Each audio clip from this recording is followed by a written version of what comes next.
दोनों एक सेकंड, मैं एक बात नहीं समझ पाया, मैं आपको एक बात नहीं समझ पाया। देखिए, आप लोग कोई हिंदू नहीं है, मैं इसके बारे में कोई ओपिनियन नहीं ले रहा, मैं सिर्फ ये जानना चाहता हूं कि क्या जो भी कट्टरपंथ है उसके खिलाफ देश एकजुट हो, कोई भी धर्म के अंदर चीज हो। अब मुझे आप एक चीज बताइए, भले मौलाना पीर अली कादरी जी हो गए, भले रंगरेज जी हो गए, भले इलियास शराफुद्दीन हो गए, कोई आपकी बात को सुन क्यों नहीं रहा है? शायद मैं आपसे जानना चाहता हूं, अगर आप लोग गलत हैं तो आपको मैंने सबको इमंत्रण इनविटेशन दिया, पर आए और आपको सुना और चले गए, ऐसा क्यों? या तो इसके पीछे क्या है? क्योंकि आप क्या किसी भी इस देश के अंदर किसी भी व्यक्ति को जो इस्लाम का जानकार है उसको आप चैलेंज कर रहे हैं कि आप जो अपना प्रोपोगेंडा नहीं फैला रहे और आप फैक्ट्स की बात कर रहे हैं?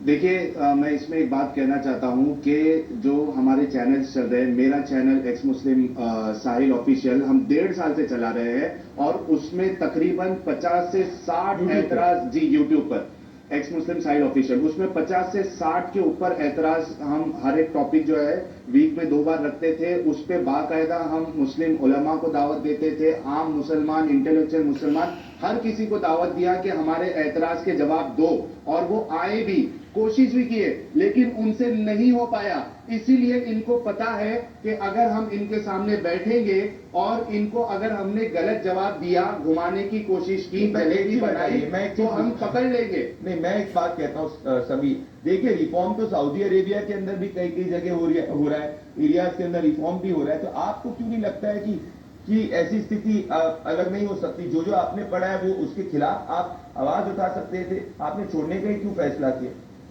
समीर जी, मैंने एक्चुअली इसलिए छोड़ दिया क्योंकि आप जो रिफॉर्म की बात करते हैं तो ये प्रदीप जी पॉसिबल नहीं है, क्योंकि जब 1400 साल पहले मोहम्मद रसूलुल्लाह सल्लल्लाहु अलैहि वसल्लम के ऊपर जो है दीन जब आया तो उसके बाद ये जो है घोषणा कर दी गई, ये बता दिया गया कि अब दीन जो है मुकम्मल हो गया है और इस दीन के अंदर ना तो जर्रा बराबर बढ़ाया जा सकता है ना घटाया जा सकता है, और ये जो है हदीस के अंदर है या कुरान के अंदर है। तो जिस मजहब के अंदर जरा सा भी रिफॉर्मेशन की गुंजाइश नहीं है, वो जैसा नाजिल हुआ है उसको एज इट इज आपको कयामत तक फॉलो करना है। आप उसमें रिफॉर्मेशन की बात कैसे सोच सकते हैं? मैं तो कोई कमेंट नहीं देना चाहता हूं, बिकॉज मैं तो कुछ जानता ही नहीं। मेरा मकसद ये है कि अगर आप दो भटके हुए अगर समीर और साहिल दो भटके हुए नौजवान हैं जिनको कुछ भी जो भटक चुके हैं, जो कोट अनकोट जो सच्चाई को नहीं जानते, तो मैं इस्लामिक स्कॉलर्स को चाहता हूँ शो पे आके इनको बताया कि ये कहाँ गलत है। और अभी रंगरेज जी जुड़ चुके हैं मेरे साथ में।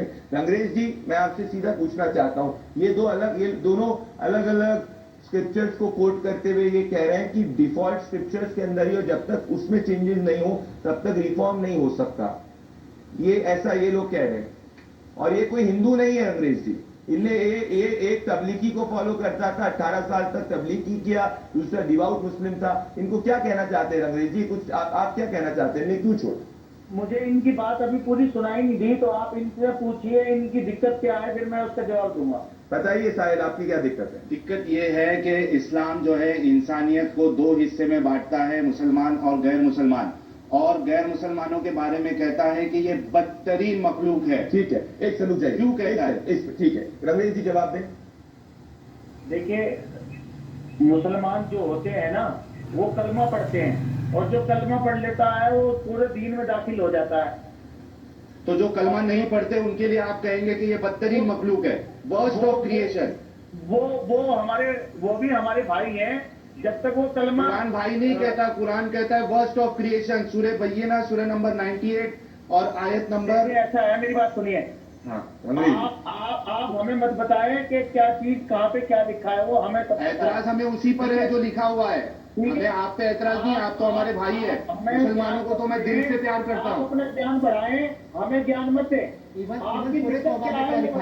सूरह तौबा की आयत नंबर 23 में क्या लिखा है कि ए अहले ईमान वालों, अगर तुम्हारे माँ बाप और तुम्हारी बहन और तुम्हारे भाई ईमान के मुकाबले कुफ्र को अख्तियार कर लें तो उनसे दोस्ती ना रखो। एक से रुक जाए, इस पर रंगरेज जी को जवाब देने दीजिए। मैं तो उस पर कुछ नहीं, पहली बार डिबेट में मैं कुछ नहीं बोल रहा। रंगरेज जी, मैं जिस इलाके में रहता हूँ वहाँ हिंदू मुसलमान सब रहते हैं, मेरे सब यार दोस्त हिंदू हैं, सब मुसलमान हैं। आप अच्छे इंसान है ना सर? तो क्या दिक्कत है भाई? आप अच्छे इंसान है ना? हम स्क्रिप्चर की बात कर रहे हैं। नहीं रंगरेज जी, देखिए, ये जब तक ये देश आजाद नहीं हुआ था तब तक, मगर आप यहाँ देश में कानून है, संविधान है। ये पूछ लीजिए रंगरेज जी मेरी बात ध्यान से सुनिए। हम इस वक्त यहाँ देश की और आजादी की बात नहीं कर रहे हैं, हम स्क्रिप्चर की बात कर रहे हैं। स्क्रिप्चर कहता है नहीं कि रंगरेज आप जी देखिए दो ही कर सकते पॉसिबिलिटी हैं। है, एक सेकंड, दो पॉसिबिलिटी है रंगरेज जी। ये मैं आपको बता देता हूँ, कॉन्टेक्स्ट दे देता हूँ। ये जो समीर है ये 18 साल से तबलीगी करता था। ये साहिर है, ये भी कम से डॉक्टर कम जाकिर नाइक जी का ये follower। जाकिर नायक का फैन हुआ करता था, उसका हर वीडियो देखता था। तो ये ऐसे नहीं है कि जिनको एकदम से आए छोड़ दिया, they not fly bye operators. तो दो ही चीज है, या तो ये भटक गए दोनों नौजवान, या ये कुछ ऐसी बातें कर रहे हैं जो फंडामेंटल है, जिसको एड्रेस करने की जरूरत है। तो मैं यही व्यूअर्स के सामने जाना चाहूंगा, भले क्योंकि किसी भी धर्म में हो कट्टरपंथ नहीं होना चाहिए, और कट्टरपंथ के जो समक्ष ताकत है उसके खिलाफ खड़े होना चाहिए। मैं प्रदीप जी एक बात बता दूं, मुसलमान का मतलब ही मोहब्बत और भाईचारे का पैगाम देने का काम है मुसलमान का। मुसलमान कभी मुसलमान अच्छा हो सकता है। मुसलमान तो एक दूसरे को नफा पहुंचाने का काम करता है। आप देखिए, हम जो है अगर हमें रास्ते में मुसलमानों से प्रॉब्लम नहीं है जनाब। तो हम उसको साइड करते हैं कि किसी को तकलीफ ना हो। और मुसलमान हमें से तो मुसलमानों से प्रॉब्लम नहीं है पड़ोसी भी- जनाब, हमारे दिल की धड़कन है मुसलमान हमारे। हम चाहते हैं कि ये कट्टरता जो स्क्रिप्चर की वजह से आ रही है, मुसलमान मेरे भाई बहन इस सीरियसनेस को कम कर दे, रिलीजन को सीरियस लेना कम कर दे, ताकि वो एडुकेशन में और तरक्की में आगे बढ़े। ये मैं चाहता हूं मेरी कौम से। नहीं, आपकी सोच अच्छी है, आपकी सोच तो बिल्कुल स्क्रिप्चर में जो लिखा है उसका क्या करें अंग्रेज साहब? इस सोच की आपकी हम सराहना करते हैं कि आप बहुत अच्छा सोच रहे हैं, मगर जो आपका बात है वो बात आप अपनी कहें, बताएं। तो बता रहे हैं, लेकिन कोई जवाब देने के लिए राजी नहीं है। कादरी साहब चले गए, शराफुद्दीन साहब चले गए, जवाब देगा तो देगा कौन? क्या चाहते हो आप पूछो, कैसे पूछो सवाल। मैं हम वापस आना चाहते हैं।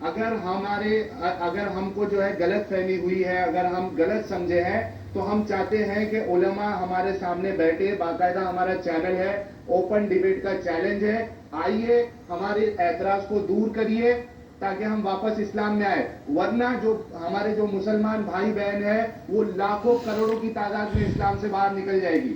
जवाब दें। देखिए, कोई भी आपके कहने से और आपके कहने से कोई हिंदू ना मुसलमान बन सकता है, क्योंकि ये आदमी का अपना अधिकार है कि वो किस धर्म को फॉलो करता है। तो मैं आपकी इस बात से बिल्कुल भी सेटिस्फाई नहीं हूँ कि आप जो कह रहे हैं कि ऐसा हो जाएगा। स्क्रिप्चर में जो लिखा है उसके बारे में आप क्या कहेंगे जनाब? स्क्रिप्चर में क्या किया जाए? अगर आप भटक गए हैं, आपने ये जवाब अभी तक नहीं दिया कि जो स्क्रिप्चर में लिखा है उसका क्या किया जाए। ये कट्टरता तो आप स्क्रिप्चर से आ एग्जाम्पल रही दीजिए, है। उनको एग्जाम्पल दीजिए स्पेसिफिक। एग्जाम्पल देखिए जी, एग्जाम्पल मैंने आपको एक दिया था। अच्छा सुनिए, आप ये बताइए, आप कितने दिन तक मुसलमान रहे, कितने साल मुसलमान रहे, आपको कितने 35 साल या जिंदगी के 33 साल में मुसलमान रहा और तबलीग भी किया काफी समय तक मैं। अरे तुम्हें किसी ने कहा कि तुम हिंदू भाइयों को मार दो, काट दो? कुरान कहता है, किताब कहती है। अरे किताब की बात मैं तुमसे क्या सवाल पूछ रहा हूँ, तुम जवाब क्या दे हमें रहे हो? मुसलमानों से प्रॉब्लम ही नहीं है जनाब, मैंने तो पहले ही कह दिया, मेरे भाई है, मेरे अजीज है। हमें स्क्रिप्चर से प्रॉब्लम है। आप बताइए कि अगर मैं स्क्रिप्चर की आयतों को ना मानूं, क्या मैं मुसलमान रहूंगा? देखिए, मैं इसका जवाब दे दीजिए। अगर मैं स्क्रिप्चर को ना मानूं, क्या मैं मुसलमान रहूंगा? क्या मैं अहादीस को ना मानूं, क्या मैं मुसलमान रहूंगा? तुमने जब कलमा पढ़ लिया तो तुम मुसलमान हो गए हो। अगर मैं किताबों में जो गलत चीज लिखी हुई है, अगर उसको मैं गलत मानूं, क्या मैं मुसलमान रहूंगा फिर भी? नहीं, आप फिर भी रहोगे मुसलमान। ये नए मुसलमान आए हैं, हमारे नए इंटरप्रिटेशन। हदीसों के बारे में गलत बात। इस बात में मैं आपसे एक चीज पूछना चाहता हूँ रमलेश जी सुने, आपने बड़ी अच्छी बात कही, और आप जैसे मुसलमान जो है बहुत कम है। अगर आप जो चीज कह रहे हैं और मुसलमान होने के नाते से कह रहे हैं कि अगर कोई स्क्रिप्चर या फिर किसी एक अहादीस का इनकार भी कर दे तब भी वो मुसलमान रहेगा, अगर ये बात आप ऑथेंटिक मौलानाओं या ऑथेंटिक मदरसों से फतवे के तौर पे हमें लिखवा के दे दें, हम आज ही इस्लाम में वापस आने के लिए तैयार हैं। चलिए, अरे बस तुम ऑफर है आपके पास। इस्लाम में दाखिल हो। हम आज इसी वक्त इस्लाम में वापसी करेंगे, इसी जो है प्लेटफॉर्म के ऊपर कलमा ऑनलाइन पढ़ करके इस्लाम में दाखिल होंगे। आप सिर्फ फतवा ले आइए कि अगर मैं एक्स मुस्लिम समीर और एक्स मुस्लिम साहिल, अगर हम जो है स्क्रिप्चर की किसी आयत को नहीं मान रहे या किसी हदीस का इनकार कर दे रहे हैं तो हम मुसलमान हैं, आप इसका फतवा ले आए, हम वापस इस्लाम कबूल करेंगे। देखिए मैं कोई फतवा तो देता नहीं, मैं मुफ्ती तो हूँ तो नहीं। आप किस बिहार के ऊपर ये बात कह रहे हैं? आपको क्या अथॉरिटी है ये कहने की? क्या चीज की अथॉरिटी नहीं है मुझे आपने बताइए, मैंने आपको किस जवाब अथॉरिटी के दिया। ऊपर आपने ये कहा कि अगर आप स्क्रिप्चर की किसी आयत को या हदीस को नहीं मानते तो भी आप मुसलमान रहेंगे? क्या अथॉरिटी है? और अगर इतना एक्सेप्टेंस और टॉलरेंस है, सिर्फ कलमा पढ़ना काफी नहीं है। इनको जवाब देंगे। मन काला ला इलाहा इल्लल्लाह मुस्लिमन दखलल जन्नता, ये हदीस है, लेकिन इस हदीस को कंप्लीट पढ़िए। इस हदीस को कंप्लीट पढ़िए। सिर्फ कलमा पढ़ने वाला जन्नत में नहीं जाएगा, बल्कि ईमान पर मुकम्मल मुस्तैद रहने वाला, ईमान पर अमल करने वाला जन्नत में जाएगा। राई के दाने के बराबर वाला भी जन्नत में जाएगा, लेकिन डायरेक्ट जन्नत में नहीं जाएगा, पहले जहन्नम में जाएगा। और इसमें एक पॉइंट में ऐड एक बार रंगरेज जी को जवाब देंगे। हाँ, मैं एक से रंगरेज जी पहले जवाब देंगे। रंगरेज जी को पूरा समय दिया जाता है। रंगरेज जी। देखिए जी, ये ईमान में तो ये ऑलरेडी दाखिल है। ये बार बार जो कह रहे हैं हम दोबारा से आ जाएंगे, जो एक बार कलमा पढ़ लेता है वो मुसलमान बन जाता है। आप फतवा ले आइए इस पर कि अगर स्क्रिप्चर को मैं नहीं मान रहा हूं या किसी आयत का मैं इनकार कर रहा हूं तो मैं तब भी मुसलमान हुआ। फतवा दिला दीजिए अपने मदरसों से। क्या मसला अच्छा, है? इसमें एक पॉइंट में ऐड ये उनको जवाब दे दो। का काम मेरा नहीं है, वो काजी का काम होता है। आपने दावा किया है नेशनल टीवी के ऊपर बैठकर, देश आपको देख रहा है, देश आपको सुन रहा है। अगर आप कोई दावा कर रहे हैं तो उसके पीछे आपकी कोई बेस होनी चाहिए, और अगर आपकी कोई बेस नहीं है तो इसका मतलब आपने झूठा दावा किया है।